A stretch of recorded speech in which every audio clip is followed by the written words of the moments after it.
orúkọ mi Alhaji Lukman Olaiya Olaiya Igwe. Your Excellency is very distinguished. K1 the ultimate. K1 the ultimate. Personality.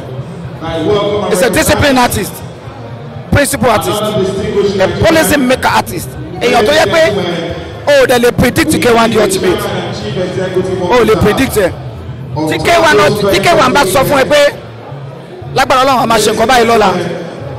tí kẹwàá bá rí pé kíní yẹn lè jẹ́ ìpalára ó lè change ẹ̀. Adékọ́lá Tìjàní tí à ń pè ní Kamilu Kọ̀ǹpọ̀ ẹ̀yìn olólùfẹ́ mi mo kí n á wà ní ìlú Abẹ́òkúta lọ́wọ́lọ́wọ́ báyìí ní DLK fún Alhaji King Wasiu Ayinde Marshal Mayegun 1 Arabambi 1. Wọ́n ṣe 50 ọdún tí wọ́n ti wà lórí stage. 50 ọdún yẹn mo ń jẹ́ pé wípé kó di mímọ̀ fún yín pé wọn ò tí ì bírú àwa yìí ṣùgbọ́n a dúpẹ́ lọ́dọ̀ Ọlọ́run yìí pé a bá wọn wà ní wọ́n ń ṣe 50 ọdún àdẹ̀wà ń bí live and direct. Mo ti ń gbọ́ orin Alhaji Wasiu Ayinde over 30 years ni.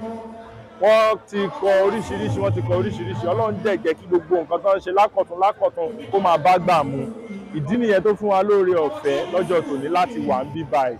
Tẹ́rí ìfà Alhaji King Wasiu Ayinde Marshal kí ẹ̀kọ́ dúpẹ́ lọ́dọ̀ Ọlọ́run because àgbàlagbà ni wọ́n tọ́dẹ̀ kú ọmọdé mọ́ra. Àwọn èèyàn ní Alhaji Wasiu Ayinde igbá àwo ìkòkò bàbá sásù wọ́n tó bá súnmọ́ máa yẹ olè mọ́rú èèyàn tó jẹ́ ná. But I dey believe pé báwa ṣe jẹ́ comedian tá à ń dẹ́rìn pòṣónú tó Alhaji ò kí ń wo fíìmù comedy àbí pé lẹ́yìn pé orin tí wọ́n face tí wọ́n dẹ̀ ń rí dáadáa ṣe ń bẹ̀ ṣùgbọ́n tí gbogbo ẹ̀ lọ Alhaji Wasiu Ayinde agbọ́dọ̀ wà ń bíbá ẹ lọ́jọ́ tòní fún wọn torí pé bíbá ẹ ó loud.